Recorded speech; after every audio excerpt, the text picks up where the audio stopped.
नमो अरहन्ताणं नमो सिद्धाणं नमो आयर्याणं नमो वज्रायाणं नमो लोए सबसाहुणं ऐसे पंच नमो यारो सब पावपणाशिनो मंगलां च सर्वेसिं परमं होई मंगलम परमं होई मंगलम।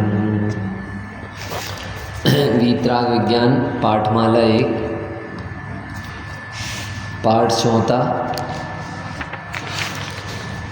षट आवश्यक।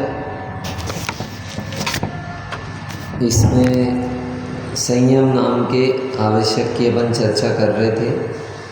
निश्चय संयम और व्यवहार संयम। निश्चय संयम किसे कहते हैं? ईशा, निश्चय संयम किसे कहते हैं? ज्ञानी श्रावक के योग्य, ज्ञानी श्रावक के योग्य आंशिक शुद्धि के, बस आंशिक शुद्धि ही निश्चय संयम है। बढ़ ज्ञानी श्रावक के योग्य आंशिक शुद्धि ही निश्चय संयम है। और व्यवहार संयम उसके साथ साथ होने वाले भूमिकानुसार हिंसादिक से विरति एवं इंद्रिय निग्रह व व्यवहार संयम। हिंसादिक से विरति और इंद्रिय निग्रह व व्यवहार संयम है। संयम की निश्चय व्यवहार परिभाषा हमने यहाँ पर देखे।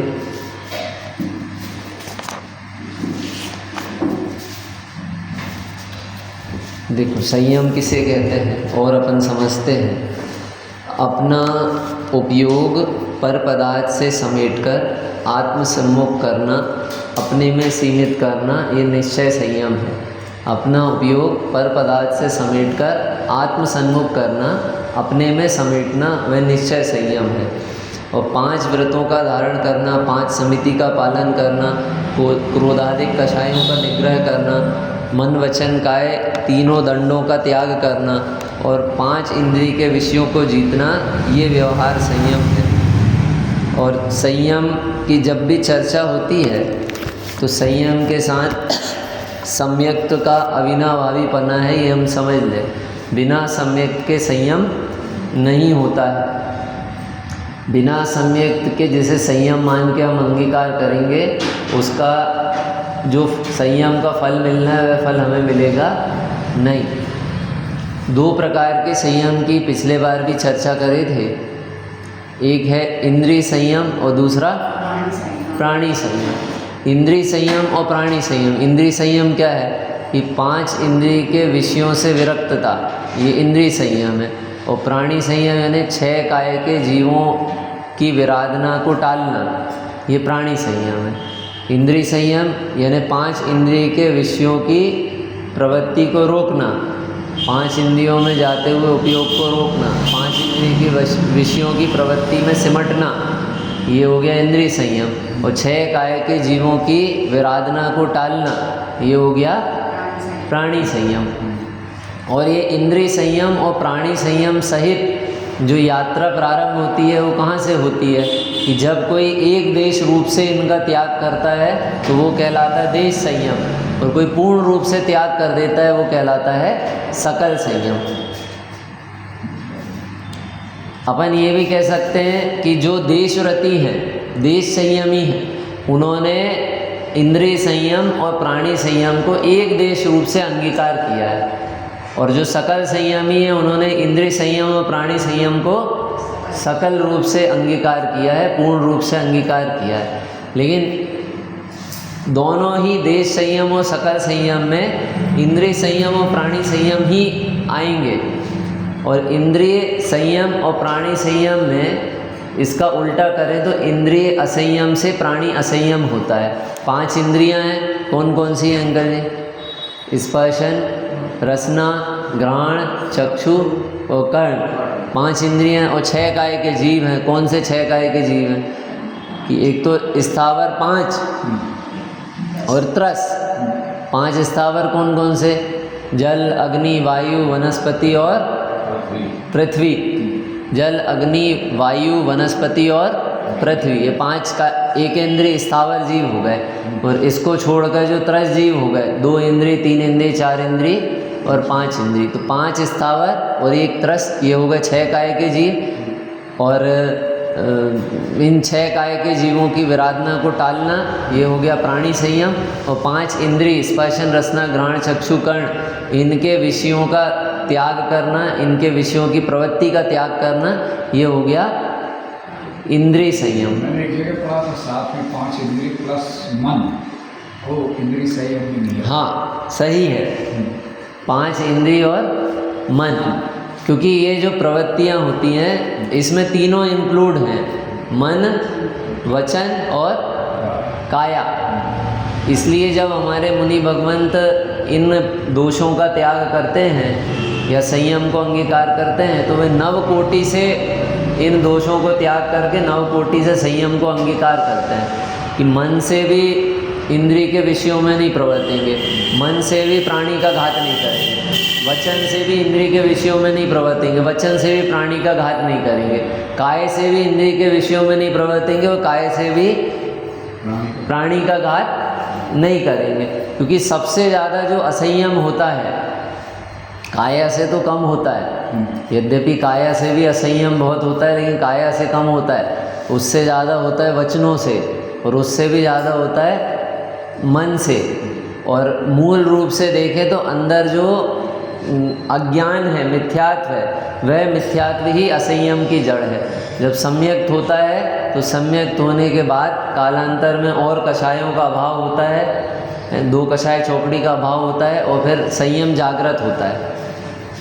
तो मन की तो भूमिका है ही, क्योंकि मन के द्वारा ही हमारा अन्य विषयों में प्रवृत्ति होती। और मन ही मर जाए तो मन पक्षी मर जाए, अगर मन का ही पक्षी मर जाए तो फिर विषयों में प्रवृत्ति होगी कि नहीं। जैसे भोजन आदि के संबंध में भी कई पदार्थ खाने की बहुत इच्छा होती थी पहले, अब अपन कह रहे थे कि अब पता नहीं क्यों मन ही नहीं होता। पहले बहुत अच्छा लगता था कि अब मन नहीं होता ये खाने का, पहले बहुत घूमने का मन होता था, अब मन नहीं होता। तो ये जो मन नहीं हो रहा है ना, ये संयम नहीं है। क्यों?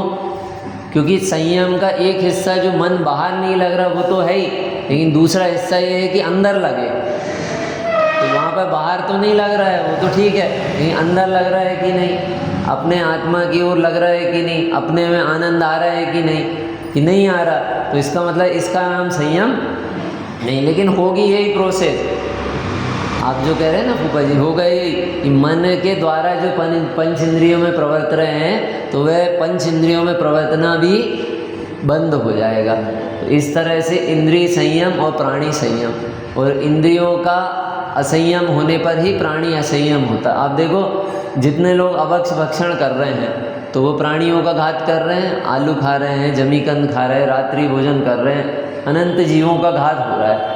अब वो इतने अनंत जीवों का घात कर रहे हैं, क्यों कर रहे हैं, क्यों खा रहे हैं? इतने जीवों का घात हो रहा है ना, इतना असंयम हो रहा है, क्यों हो रहा है? कि टेस्ट आता है, यानी इंद्रिय का असंयम है, इसलिए प्राणी असंयम है। जिनको यहाँ पर टेस्ट की प्रति जो अभिलाषा है, जो रुझान है, जो रुचि है, वो मर जाए तो फिर वो भक्षण करेगा कि नहीं? कि नहीं करेगा। स्पर्शन इंद्रिय, स्पर्शन इंद्रिय के जैसे हमें बिल्कुल ठंडा सहन नहीं होता, बिल्कुल गर्म सहन नहीं होता। अगर सोने के लिए हमको ऐसे कड़क जगह मिल जाए तो हम कड़क जगह नहीं सो सकते, यानी बिल्कुल हम एकदम कंफर्ट जोन हमारा अलग है। अब हमारा इंद्रिय स्पर्शन इंद्रिय स्पर्शन इंद्रिय का संयम है, तो उससे क्या होगा कि प्राणी असंयम होगा। क्या प्राणी असंयम होगा कि वहाँ पर मान लो मच्छर आदि होंगे ना, तो फिर हम क्या करेंगे उनको भगाने के लिए? कि अहिंसक रीति तो ये है कि हम मच्छरदानी का प्रयोग करें, लेकिन हम क्या करेंगे कि मच्छरदानी भी नहीं होगी तो हमसे सहन नहीं होता है, मच्छर काटेंगे तो हम बीमार हो जाएंगे। इसलिए क्या करेंगे हम कि हम ऑल आउट आदि जला लेंगे। और ऑल आउट से क्या होगा कि ऑल आउट से वो जीवों को लकवा लग जाएगा, उन्हें लकवा लग जाएगा, और हजारों जीवों को लकवा लगेगा। और उसका जब फल आएगा ना तो हमें हजारों बार लकवा लगेगा।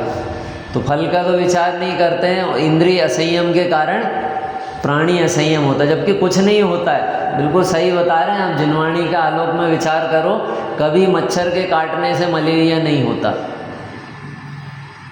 साइंस से बिल्कुल अलग अद्भुत बात है, मच्छर के काटने से मलेरिया नहीं होता। क्यों?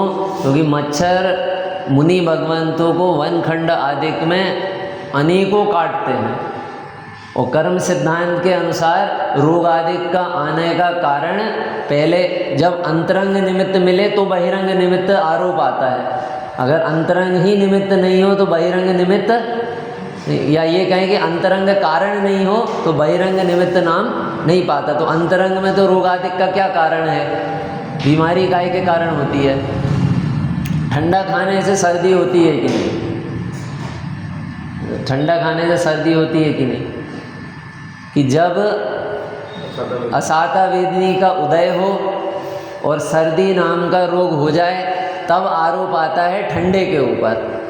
अंकल जी आपको समझ में आए? जब असाता वेदनी का उदय हो और रोग आदिक हो जाएं तब आरोप काय पे आता है? ठंडे पे।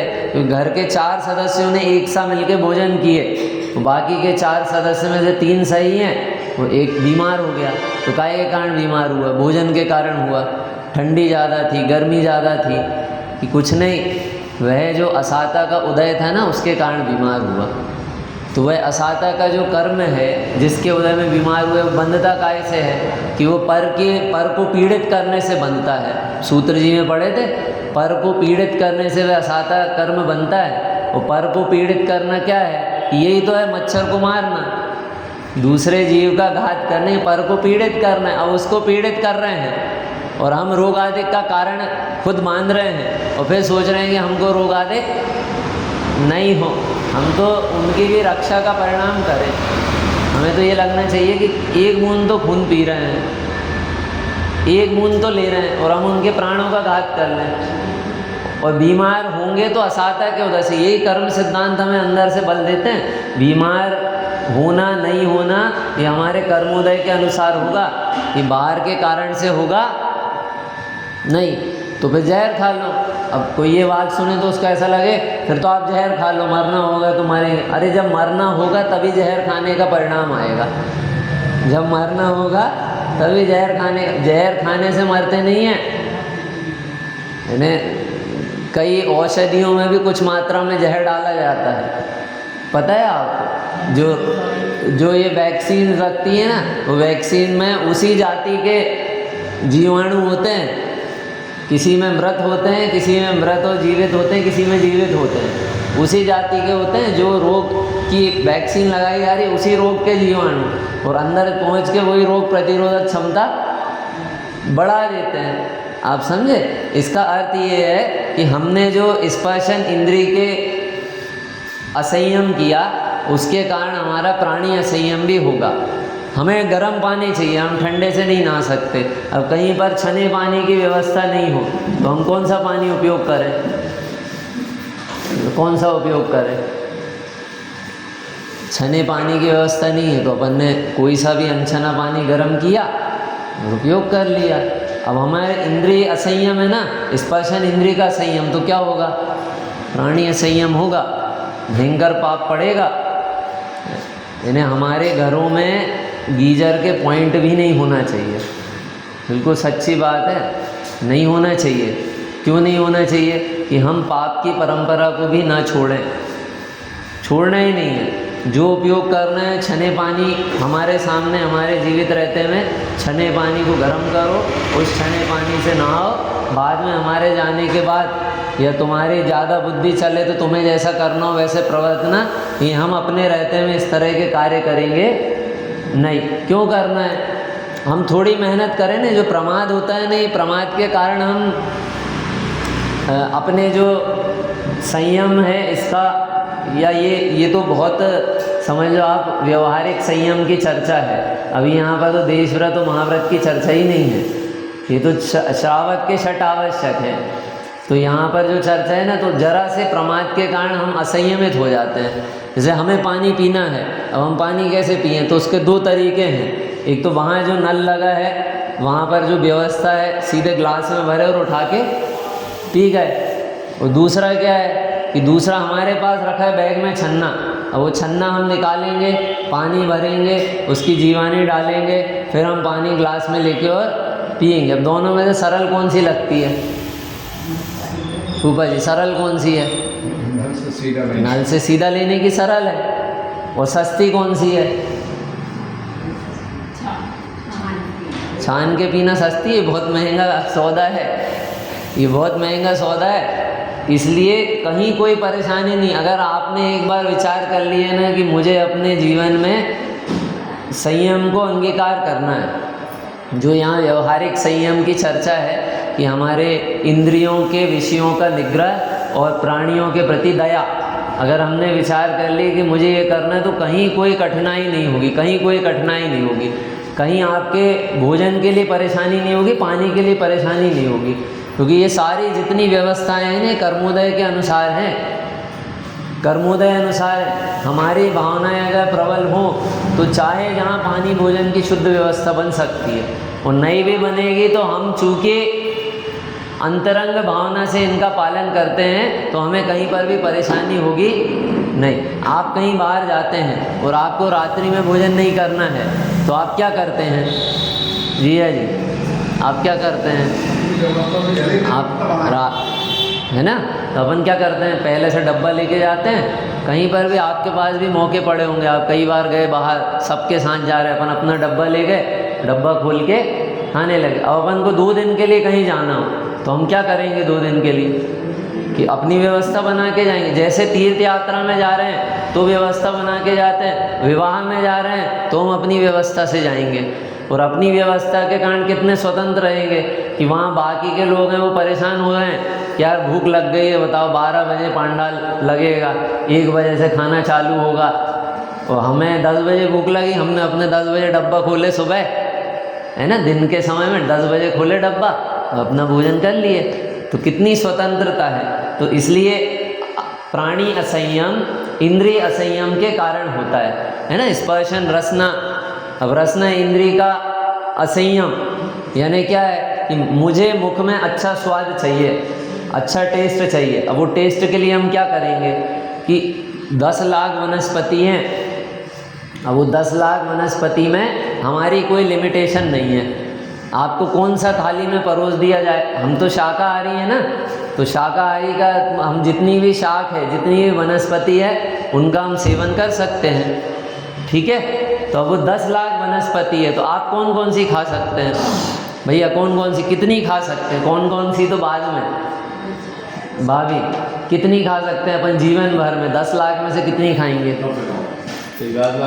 10,000 भी नहीं खा पाएंगे। आप काउंट करो, ले दे के वही गिलकी, टिंडे, परवल, धनिया पत्ती, मेथी की भाजी, आप पूरी गिनती लगाओगे ना तो 1,000-2,000 भी नहीं होना है। 100 से ज़्यादा नहीं होगी। हाँ, 100 से ज़्यादा नहीं होना है। आप पूरा लिस्ट बनाओ, है ना। आप मतलब सबकी बात कर रहा हूँ, आप जो जनरली और भी हैं वनस्पति जो हम नहीं खाते हैं, कोई व्यक्ति अगर साधारण रूप से भी लिस्ट बनाए तो 100-150 से ज़्यादा नहीं होगी, होगी ही नहीं। हमारे जीवन में संयम नहीं है तो हम क्या करते हैं कि हमने कोई भी वनस्पति के संबंध में नियम नहीं लिया है। अब इसका मतलब वो 10 लाख में से कोई भी हमारी प्लेट में आ जाए तो हम उसका भक्षण कर लेंगे, कोई भी प्लेट में आ जाए और कभी भी प्लेट में आ जाए। तो इसलिए हमें हर समय और सारी वनस्पतियों के भक्षण का दोष लगता रहता है। अब ये हमारे मुख में जब जाएगी कोई सामग्री तो वो मुख के बाहर जब तक है तब तक उसका स्वाद आएगा कि नहीं आएगा?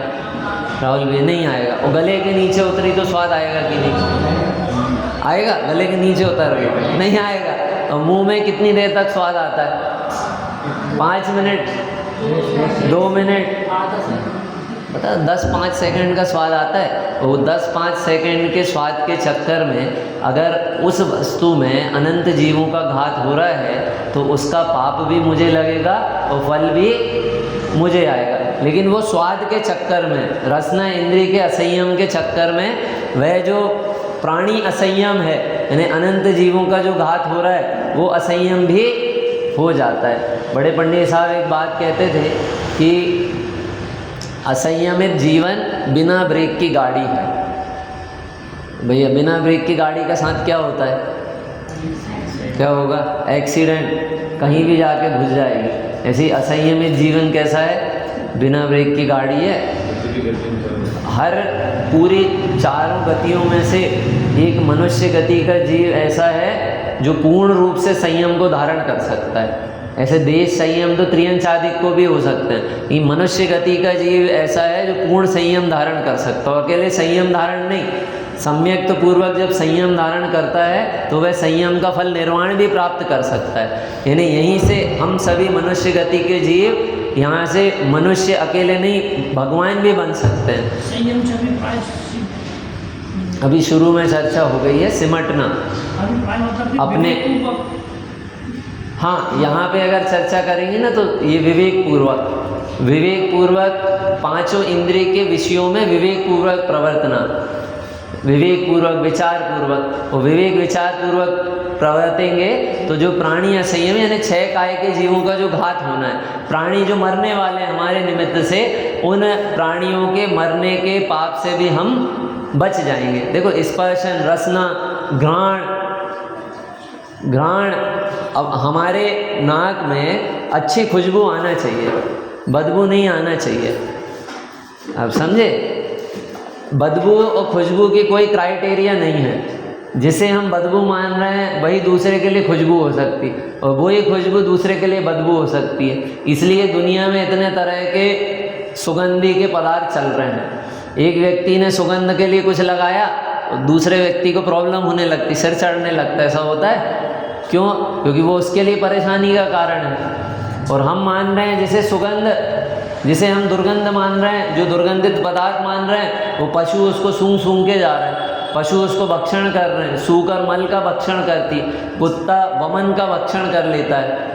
हम उसे गंदा समझ रहे हैं, वो क्या समझ रहा है? अच्छा, अब आप स्वर्ग लोक की अपेक्षा विचार करो, हमारे यहाँ के जो सुगंधित पदार्थ होंगे वो स्वर्ग लोक के देवों को कैसे लगते होंगे?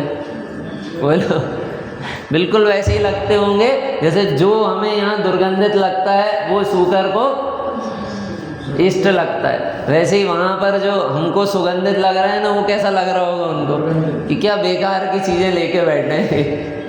और इस शरीर के माध्यम से तो वैसे भी आप कितनी बढ़िया से बढ़िया चीज़ लगा लो, ये तो इतना गंदा है, ऐसा प्रोडक्ट है कि इसके संपर्क में आने पर चाहे चंदन हो, चाहे वस्त्र आदि हो, चाहे कोई पदार्थ हो, वो सारे इस शरीर के निमित्त से गंदे हो जाते हैं। आप दुनिया की जितनी गंदगी देखोगे ना, उन सब के पीछे ये मनुष्य का शरीर ही है। मल से बना, सब मल से भरा हुआ। हाँ, मल का बना, मल से भरा और मल से ढका हुआ, ऐसा ये शरीर जितनी गंदगी हो रही। अभी आप बाहर कचरे में देखना, ये जितना कचरा पड़ा है वो काहे का है? या तो कोई सब्जी का है तो मनुष्य ने खा लिया और बाकी का कचरा वेस्ट बना दिया, या कुछ पैकेट पड़े होंगे हैं नालियों में जो बह रहा है, वो क्या है? इस मनुष्य शरीर का ही निकला हुआ मल आदिक है।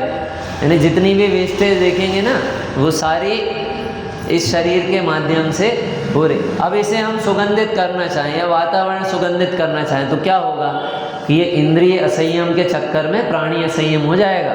जो पदार्थ बना है ना सुगंध युक्त, वो कितने जीवों के घात से बना है हमें पता नहीं है, और उन जीवों का घात करते हुए हम चाह रहे हैं कि सुगंधित रहे, वो कितनी देर तक रहेगा?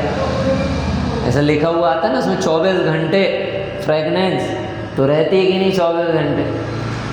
भैया बहुत जीवों के घात से इत्र, सेंट, परफ्यूम, डीओ आदि बनते हैं, और तो और ये अपना भी घात कर लेते हैं। आपको बहुत दिन पहले हमने हमारे ही परिवार का उदाहरण बताए थे। हमारे एक बहन है परिवार में, और कज़िन बहन, उनकी बेटी वो पूना में पढ़ाई करती थी, और पूना में पढ़ाई करती थी, और उसने मतलब इतने संपन्न है वो कि हर कमरे में 4-4 लोग वहाँ पे रहते थे, तो उन्होंने उसको एक अलग कमरा दिलाया। 4 लोगों का खर्चा हम देंगे, लेकिन वो अकेले रहेगी। और वो परफ्यूम उसने नहाने के बाद डीओ लगाई, और डीओ लगा के वो निकली। और चूँकि बहुत घर में वैसा विवेकपूर्ण माहौल नहीं था, तो उन लोग ऐसे भगवान की फ़ोटो लगा के और उसमें ऐसे अगरबत्ती लगाते थे, धूप बत्ती। तो उसने अपने जिनेंद्र देव की फ़ोटो है ना, दिगंबर जैन, वो जिनेन्द्र देव की फ़ोटो में धूप बत्ती लगा रही थी, डीओ लगाई थी, और धूप बत्ती के लिए जैसे ही आगी लगाई वो पूरे के पूरे उसके शरीर में आगी लग गई। वो जाने कितने 10-12 दिन रही वो, 13 दिन के अंदर उसकी डेथ हो गई। 18-19 साल की लड़की, और डीओ के चक्कर में उसकी क्या हो गई, 17 लाख रुपए डेथ। ठीक है, डीओ के लगाने पे क्या हुआ, जीवों का अकेले घात नहीं हो रहा, उसका स्वयं का भी घात हो गया है। और एक तो ये घटना दिख गई, लेकिन ये इसके बाद की भी कहानी है ना, भले ही अभी नहीं दिख रही है। अगर जीवों को प्रताड़ित करके अगर हम कोई आनंद ले रहे हैं, तो बाद में हम प्रताड़ित होंगे और अन्य जीव आनंद लेंगे। ये ऐसे ही इस जगत की न्याय व्यवस्था है। तो इसलिए स्पर्शन रसना घ्राण चक्षु इंद्रिय के असंयम के कारण प्राणी असंयम, अच्छा दिखना चाहिए। और अच्छा दिखने के चक्कर में बहुत सारे ऐसे पदार्थ होते हैं जिनका बनने में जीवों का घात होता है। जाने कितने ऐसे जीव हैं वो नर्सरी मेंटेन कर रहे हैं, अपने घर का गार्डन मेंटेन कर रहे हैं, और शेप बना के रखे हैं कि पर्टिकुलर ऐसा शेप दिखना चाहिए, बिल्कुल ऐसे राउंड शेप का पौधा होना चाहिए। अब वो राउंड शेप रखने के चक्कर में क्या कर रहे हैं, उसकी कटाई कर रहे हैं। सोचो, और वो कटाई कर रहे हैं, चक्षु आँखों से अच्छा दिखना चाहिए, और चक्षु असंयम के कारण क्या हो रहा है, प्राणी असंयम हो रहा है। जब कहीं उंगली कट जाएगी, हाथ कट जाएगा, पैर कट जाएगा, किसी भी पर्याय में पशु आदि की पूँछ कट जाती है, किसी के पैर कट जाते हैं, जब ये कटेंगे तब शिकायत नहीं करना कि मेरे साथ क्यों ऐसा हो रहा है, कि हमने सुंदरता के चक्कर में अनेक जीवों का घात किया। स्पर्शन रसना घ्राण चक्षु और कर्ण के असंयम, कर्ण इंद्रिय के असंयम के कारण प्राणी असंयम। अभी आपने देखा कि वर्तमान में तो कितनी स्थिति खराब है। वो आजकल जो डीजे बजने लगे हैं, कितना तेज़ साउंड होता है ऊपर जी, देखा आपने कितना तेज़ साउंड होता है, घर के सामान हिलने लगते हैं। वो क्या हो रहा है कि मज़ा आ रहा है। अब जब हमारी स्थिति ऐसी होती तो छोटे छोटे जीव होते होंगे, उनकी क्या दशा होती होगी।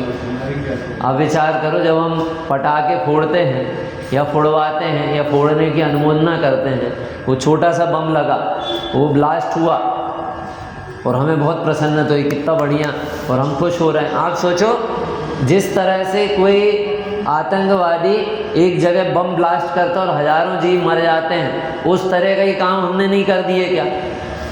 हमने एक बम लगाया, वहाँ जो बहुत सारे जीव थे छोटे छोटे, तो जैसे ही ब्लास्ट हुआ तो पूरा उनका परिवार पूरा समूह उड़ गया और हम प्रसन्न हो गए।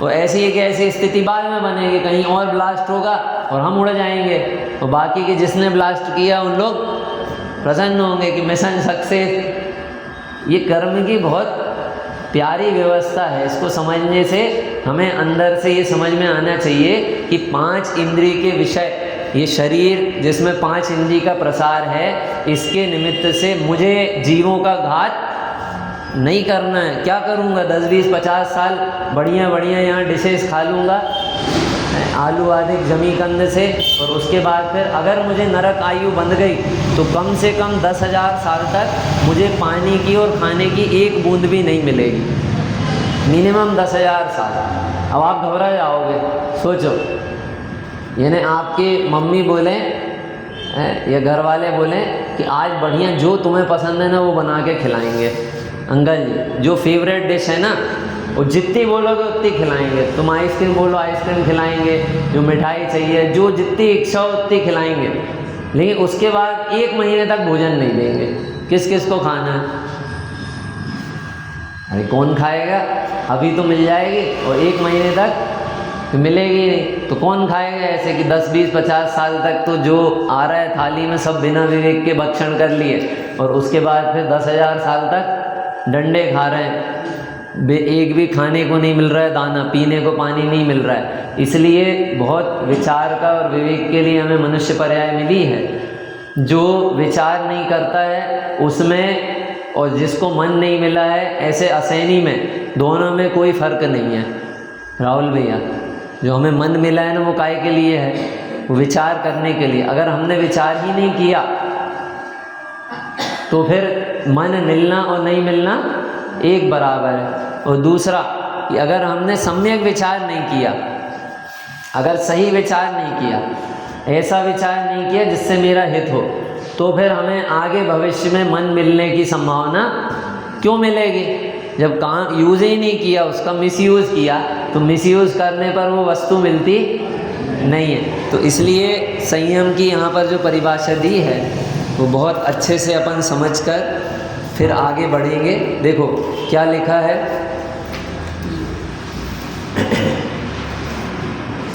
ज्ञानी श्रावक के योग्य आंशिक शुद्धि ही निश्चय से संयम।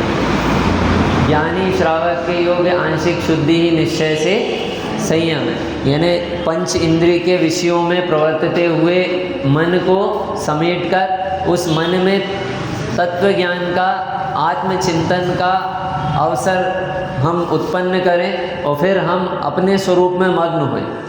यानी इस संयम का, बाहरी संयम का भी क्या मतलब है कि बाहर से अकेले संयमित नहीं होना, हमको तो अपने निकट आना है। हमने भोजन क्यों त्याग किया और भोजन के इतने सारे नियम क्यों लिए? इसलिए कि बहुत उपयोग बर्बाद होता था। अब आप बताओ, आप सब्जी मंडी जाते हो, आपका कितना समय बच जाता है? क्यों बच जाता है समय? कि हमको लेना क्या क्या है वही लौकी, गिल के टिंडे, लेना क्या है? ज़्यादा दुकानें कितनी घूमना, एक ही जगह खड़े हुए, 2 जगह खड़े हो, वहीं पे 4 सब्जी मिल गई, हो गया। अब आपके पास 50 तरह की वैरायटी हो, 10 तरह की वैरायटी हो, तो आपको दिमाग लगाना पड़ेगा। अच्छा कल ही तो ये खाए थे, अब आज ये वाला लेना है, अब कल के लिए ये लेना है। आप समझे? तो उसके कारण हमारा समय भी कितना बर्बाद हुआ। तो वो समय, शक्ति, बुद्धि, वो सबको बचाकर हम अपने आत्म कल्याण के लिए लगाएं, इसके लिए ये संयम है। अब व्यवहार संयम किसे कहते हैं? देखो भैया मिला आपको, देखो यहाँ पे जो है यह तो 3 हुए, इसके बाद है मिला, ठीक है। ज्ञानी श्रावक के योग आंशिक शुद्धि ही निश्चय से संयम है, और उसके साथ होने वाला भूमिकानुसार हिंसादिक से विरति, हिंसादिक से विरति एवं इंद्रिय निग्रह, एवं इंद्रियों का निग्रह व्यवहार संयम है। 2 बातें आई, हिंसादिक से विरति और इंद्रिय निग्रह। हिंसादिक से विरति और इंद्रिय निग्रह, हिंसादिक से विरति और इंद्रिय निग्रह, ये क्या है? व्यवहार संयम। और एक शब्द और जोड़ दें पहले, भूमिकानुसार। हम जिस भूमिका में हैं उसके अनुसार संयम का पालन होता है। जैसे मुनिराज का खड़े खड़े भोजन करना मूल गुण है, और श्रावक का खड़े खड़े भोजन करना दुर्गुण है, संयम है। ठीक है? तो इसलिए ये भूमिका के अनुसार, हम किस भूमिका में, हमें क्या करना चाहिए, तो उसका विचार करके। अभी एक व्यक्ति थे, उन्होंने बोले कि हमने उनको घर के बिस्किट ऑफ़र किए, तो उन्होंने कहा हमने बिस्किट का त्याग कर दिए। तो क्यों त्याग कर दिए? कि बिस्किट बाज़ार की और घर की, बाज़ार की बेकार होती है, हमने बाज़ार की भी त्याग कर दी, और बिस्किट यानी बिस्किट घर की भी त्याग कर दिए। तो बहुत बढ़िया बात है, प्रशंसा योग्य है। और आलू प्याज जमीकंद आदि कि वो तो खाते हैं, उसका नहीं हो पाता है।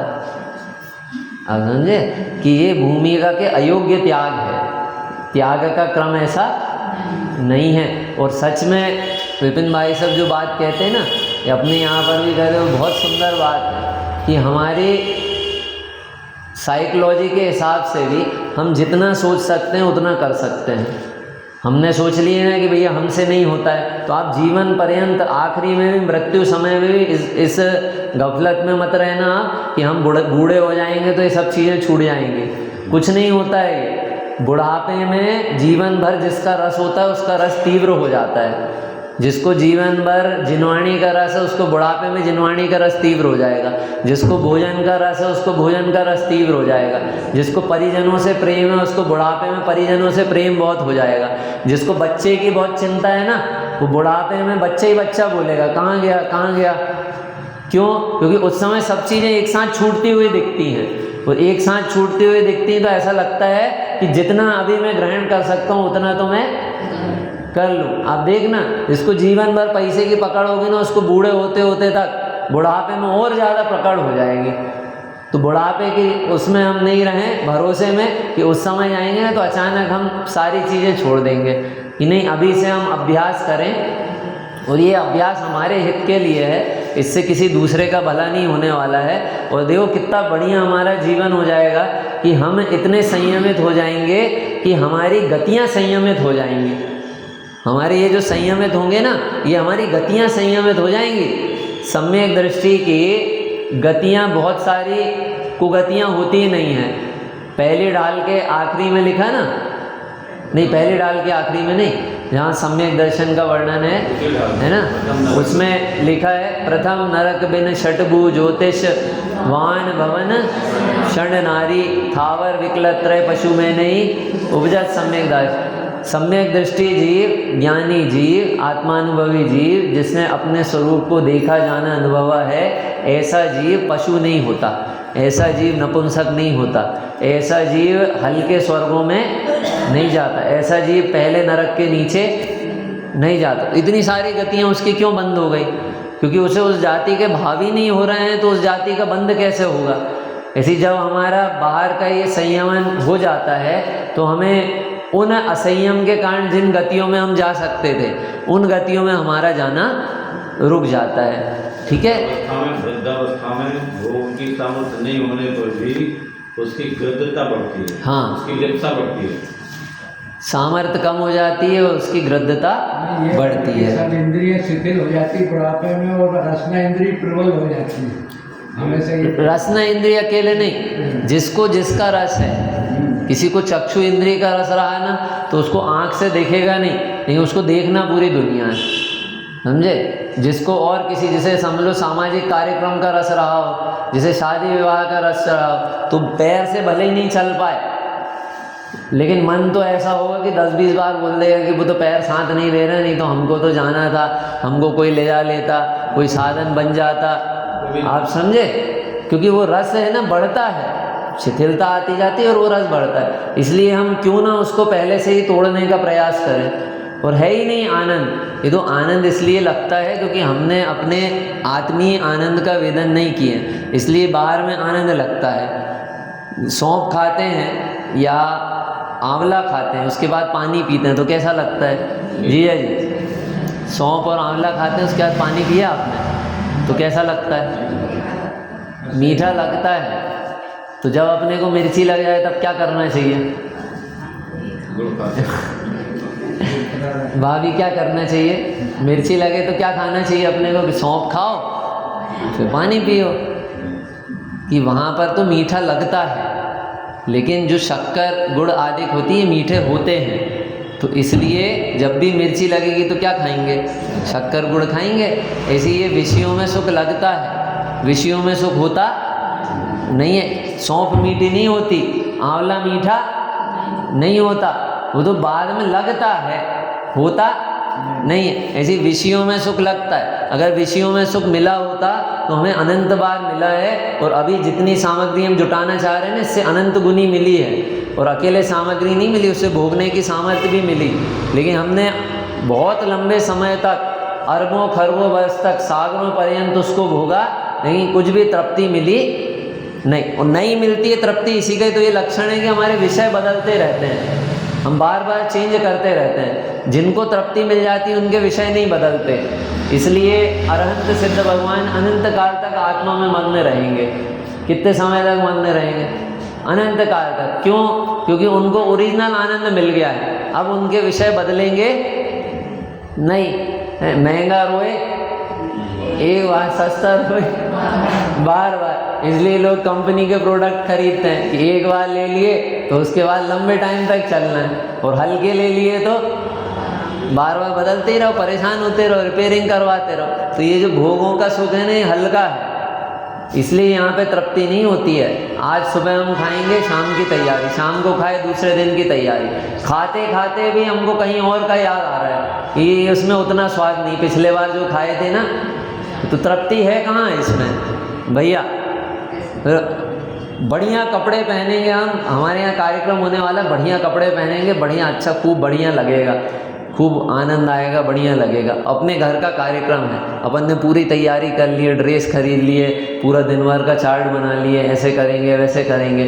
और जिस दिन कार्यक्रम का दिन आया उस दिन क्या हुआ, मजदूरों जैसे लगे हैं अपन, फटाफट 2 मिनट में कपड़े पहने, 2 मिनट में तैयार हुए और पूरी प्लानिंग डरी की डरी रह गई। या फिर हमको समय भी मिल गया, हम पूरे रेडी हो गए, उस दिन हमारी तबीयत खराब हो गई। अब हमको अच्छे लगेंगे कि नहीं वो कपड़े? बोलो, कपड़े भी अच्छे हैं, तबीयत भी खराब नहीं है, लेकिन किसी ने हमको कुछ उल्टा कह दिया, अपमान कर दिया, टोक दिया, तो फिर हमें अच्छा लगेगा कि नहीं, मज़ा आएगा कि नहीं? पूरा कार्यक्रम निकल जाएगा, बिल्कुल भी मन लगेगा नहीं। ऐसे ये विषयों का स्वरूप है, इनमें आनंद होता तो आनंद मिल जाता अभी तक, लेकिन अभी तक नहीं मिला, इसका मतलब इनमें आनंद नहीं है। तो आनंद नहीं है तो खोजना भी बेकार है, जब है ही नहीं तो खोजने से मतलब क्या है? आप बहुत अच्छे से विचार करना, जितनी जितनी चीज़ों में हमने आनंद माने थे, जिसे मानता सुख निदान तू पूछ उन्हीं से मन की बात, जिसमें हमने आनंद माने हैं उतनी सामग्री जिसको मिल गई है उससे जाके पूछो कि तुम्हें मज़ा आ रहा है कि नहीं। और अकेले में पूछना, सबके सामने तो मान बढ़ाई के कारण बोल देगा बहुत मज़ा आ रहा है, आप अकेले में पूछोगे तो क्या बोलेगा?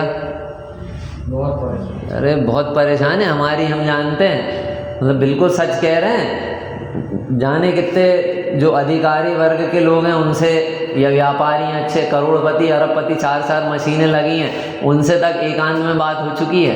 आप सोचो कलेक्टर के कितने मज़े होते हैं, कितने बढ़िया होते हैं। जिले का राजा होता है, उसकी सब सुनते हैं। वो जो 4-5 जिले का कलेक्टर रहा हो वो बोल रहा हो कि कोई दम नहीं है, 4-5 दिन बस अच्छा लगता है, उसके बाद ऐसा लगने लगता है कहाँ आके फंस गए। कि आप जो मर्जी कर सकते हो, ठीक है, आप जो मर्जी कर सकते हो, लेकिन कर कौन सा सकते हो? कि जो ऊपर की मर्जी होगी उसके अनुसार आपको समझ में आया? जैसे बच्चे को बोल रहे कि बेटा यहाँ हम खेलने के लिए लाए हैं तुमको, अब ये ग्राउंड में तुम चाहे जहाँ खेलो, तुमको चाहे जैसा खेलना है वैसा खेलो। नहीं खेलोगे कैसे? कि इतने से एरिया में खेलना है, ये बॉल से ही खेलना है, और दौड़ के नहीं खेलना है, और ऐसे खेलना है और वैसे खेलना है। अब कितना स्वतंत्र हो गया वो बच्चा, तो एक तरफ बॉल पटकेगा कि तुम ही खेलो, हमको घर ले चलो। इसका अर्थ ये है कि जिन जिन विषयों में हमने सुख मान के बैठे हैं उनमें सुख नहीं है, तो क्या करें कि उसका हम ये करें कि उन विषयों से प्रवृत्ति रोककर जहाँ पर सच्चा सुख है उसकी खोज प्रारंभ करें। क्योंकि इन विषयों में प्रवृत्ति हमारी आखिरी तक नहीं रुकेगी, हमारी भी नहीं रुकेगी, और हम इनमें प्रवर्तते रहे, हम सुख खोजते रहे, मिलेगा तो नहीं, और हमें देख देख के हमारी संतान भी उन्हीं में खुद सुख खोजेगी और उसको भी मिलेगा नहीं। और फिर क्या होगा कि हम भी दुखी होंगे और दुर्गति चले जाएंगे, और वो भी दुखी होगा और दुर्गति चला जाएगा। इसलिए हमारे जीवन में संयमन होना चाहिए। संयम की कोई उम्र नहीं होती, बचपन में होता है कि बुढ़ापे में होता है कि जवानी में होता है, कौन सी उम्र में होता है? कौन सी उम्र में होता है? महापुराण में एक प्रसंग आया, शांतिनाथ भगवान का जीव, उनके पिताजी तीर्थंकर, उनके बेटे चक्रवर्ती, और उस चक्रवर्ती के बेटे कनक शांति नाम के बालक। तो वो तीर्थंकर के समो शरण में, उन तीर्थंकर के बेटे शांतिनाथ के पूर्व भाव का जीव, उसको वैराग्य नहीं आया, लेकिन वो चक्रवर्ती को वैराग्य आ गया है, उनके बेटे को, और उनके पोते कनक शांति को वैराग्य आ गया।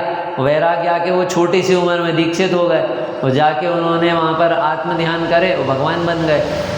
बोलो जयसेन आचार्य, कुंद आचार्य, कितनी उम्र में? बोलो 10-11 वर्ष की उम्र में उन्होंने दीक्षा ले लिए। तो कौन सी उम्र होती है वैराग्य की?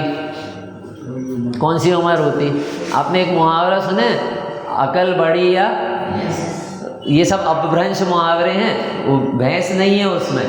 तो अकल और भैंस का क्या संबंध है?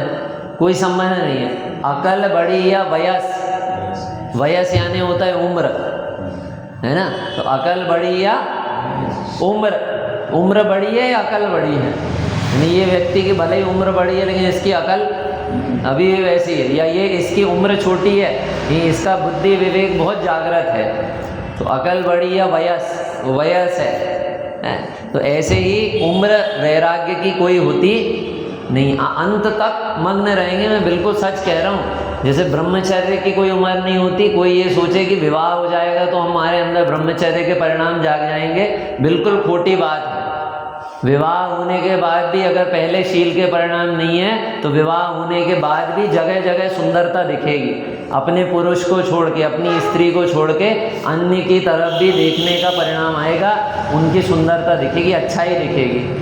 आप समझे? तो इसलिए बिल्कुल संबंध नहीं। जवानी में होता है कि नहीं, कि हमारे पास तो अंतिम शासन नायक का उदाहरण है ना, कितनी वर्ष में दीक्षित हो गए थे? 30 वर्ष में दीक्षित हो गए, है ना। और शलाका पुरुष जब हम पढ़ रहे थे, आप और हम गोष्ठी में रात की, तो उसमें एक प्रकरण आया था कि महावीर राजकुमार की माताजी ने उनसे कहा कि बेटा तुम अभी विवाह कर लो। तो उन्होंने बोले कि नहीं, विवाह नहीं करना है। तो बोले देखो, जो ऋषभदेव हुए उनने करे हैं, अजितनाथ हुए उनने करे, यानी कितने तीर्थंकर हैं पूर्व के जिनने विवाह कर लिए हैं, तो तुम्हें क्या दिक्कत है, तुम भी विवाह कर लो। तो उन्होंने बोले कि उनकी आयु में, और माता जी ने ये बोले कि सब कुछ तो एक सा है, तुम भी तीर्थंकर और वो भी तीर्थंकर, सब कुछ तो एक सा है। तो उन्होंने बोले माता सब एक सा नहीं है, उनकी आयु अलग थी और मेरी आयु अलग, मेरी बहुत छोटी आयु है, ये छोटी आयु मुझे आत्म आराधना के लिए मिली है। और उन्होंने 30 वर्ष की नव यौवन अवस्था में वैराग्य ले लिया। और बुढ़ापे में होता है कि नहीं, कि देख लो बुढ़ापे में भी वज्रदंत चक्रवर्ती और अनेक उदाहरण है कि सफ़ेद बाल देखकर भी वैराग्य धारण कर लिए, वज्रदंत चक्रवर्ती, सगर चक्रवर्ती। और प्रथम जो बुढ़ापा हालांकि तीर्थंकर का आता नहीं है, लेकिन फिर भी जो उनके आयु का अंतिम पड़ाव था, ऐसे ऋषभदेव 84 लाख पूर्व की आयु में से 83 लाख पूर्व तो उनका गृहस्थ अवस्था में ही चला गया था, उसके बाद उनको वैराग्य आया। तो इससे क्या पता चलता है कि वैराग्य का वय से कोई संबंध नहीं, संयम का वय से यानी आयु से कोई संबंध नहीं है। और जब हमें ये लगेगा कि हमारे पास सच में भोगने के लिए समय नहीं है, हमने बहुत भोग चुके हैं, बहुत भोग चुके हैं और इनके कारण कई दुर्गतियों में भुगते हैं, तो हमें लगेगा कि बस हमारा ये जीवन आत्म आराधना के लिए है, अब मुझे मेरे लिए काम करना, दूसरों के लिए जीवन नहीं जीना। और मेरे लिए जीवन का क्या अर्थ है कि मैं जिनवाणी पढ़ के अपने आत्म स्वरूप को समझ के उसके प्रति रुचि जगाकर अपने स्वरूप में ही मग्न हूँ। और जब मुझे इसका आनंद आएगा, अपने स्वाभाविक आनंद आएगा, तो बाहर का रस अपने आप छूट जाएगा। आपको कुछ नहीं करना, आप बस स्वाध्याय करो। मैं सच बता रहा हूँ, आप कुछ बाहर का मत छोड़ो, बस कंटिन्यू स्वाध्याय करो। आप जब स्वाध्याय करते जाओगे ना, पढ़ते जाओगे, आपको चीज़ें समझ में आती जाएगी, तो आपको कुछ नहीं छोड़ना पड़ेगा, सब अपने आप छूटता चला जाएगा, सब अपने आप छूटता चला जाएगा। जैसे कोई बच्चा हो वो खूब बाहर, समझ लो आप लोअर टी शर्ट पहन के घूमता रहता हो, घर वाले बोले बेटा अच्छे कपड़े पहनो, है कोई भी दोस्तों के संगति में जाके बैठ जाता हो, इधर उधर टाइम पास करता हो। अब उसने थोड़ी समय पढ़ाई करके वही काम करता रहा, लोअर टी शर्ट पहनता था, बीच में से निकल के कोई भी दोस्तों के पास जाके बैठ गया, नहीं कुछ समय निकाल के उसने पढ़ाई कर लिया। वो पढ़ाई करने से उसका जज का एग्ज़ाम निकल गया। अब जैसे ही जज का एग्ज़ाम निकला, अब उसके घर वालों को समझाना पड़ेगा कि नहीं बेटा कपड़े अच्छे पहनना, बोलो अब कहीं भी जाके नहीं खड़े होना, समझाना पड़ेगा कि ऑटोमेटिक उसके जीवन में परिवर्तन आ जाएगा, अपने आप आ जाएगा। ऐसे ही अपने आप परिवर्तन की विद्या है। आप जब स्वाध्याय करेंगे धीरे धीरे समझ में आएगा इसमें तो मेरा ही हित है। ये बाहर की जितनी भी वस्तुएं हैं, बाहर के जितने भी लोग हैं, बाहर के जितने भी बनाव बन रहे हैं, बाहर के जहाँ भी मैं जिसको खुश करना चाह रहा हूँ, मुझे ऐसा लग रहा है कोई बुरा ना माने, जितनी भी सारी व्यवस्थाएं हैं ये सारी यहीं रह जाने वाली हैं, और इनके निमित्त से जो पाप मानूंगा वो सारे कोटली लेके मैं आँख बंद होते से ही दूसरी गति में भुगतने के लिए चला जाऊंगा। तो जब मुझे ही जाना है तो मैं ऐसी तैयारी करूँ ना कि वहाँ पर जाके भी मुझे कोई तकलीफ नहीं हो। आज मैं ट्रेन से निकल रहा हूँ और मुझे ही शिखरजी जाना है और ट्रेन 1-1.5 दिन का समय लगाती है, तो मैं क्या करूँ फिर राहुल भैया? मैं क्या करूँ? तो देखेंगे जो होगा, कि क्या देखेंगे क्या होगा, पैंटिकारों कई बार ऐसा लोग बोल देते हैं, उनको पापों का भय देखा, अरे देखेंगे नरक ही पहुंच जाएंगे ना। बोलना सरल है, जब 10,000 वर्षों तक यहाँ थोड़ी देर की भूख सहन नहीं हो रही है, 10,000 वर्षों तक भूखे रहोगे। यहाँ थोड़े रोग सहन नहीं हो रहे हैं, 10,000 वर्षों तक जब सड़ा गला शरीर मिलेगा है, यहाँ पर थोड़ी सी भी चिल्ला चोट से भागने का मन करता है, 10,000 वर्षों तक मार काट मची रहेगी, चीख मची रहेगी, तो वहाँ पर एक क्षण भी रुकोगे, रुकने का परिणाम नहीं होगा। लेकिन जितनी आयु बनी है तब तक तो वहाँ रुकना पड़ेगा। इसलिए ये बहुत गोल्डन टाइम पीरियड है। जैसे पढ़ाई का एक गोल्डन टाइम पीरियड होता है, उस टाइम में अगर पढ़ाई कर लिए तो भविष्य बन गया, अभी मेहनत कर लो बाद में आराम है, या अभी आराम कर लो बाद में जीवन भर मेहनत है। ऐसे मनुष्य पर्याय में अभी हम समझ लें, बुद्धि व्यवस्थित कर लें, श्रद्धाएं सम्यक कर लें और परिणमन हमारा सम्यक हो जाए तो जीवन भर आनंद, यानी अनंत काल तक आनंद। या अभी मजे कर लो, थोड़े समय तक विषयों में प्रवर्त लें, इंद्रिय असंयम प्राणी संयम कर लें और फिर लंबे समय तक दुखी फैसला हमारे हाथ में है। हम विचार करके ऐसे सम्यक तो सहित संयम को अंगीकार करें, क्योंकि सम्यक तो में ही समझ में आता है कि संयम क्या होता है। और स्वाध्याय का भी हम एक नियम संकल्प बनाएं और अगले कक्षा से अपना तप नाम का जो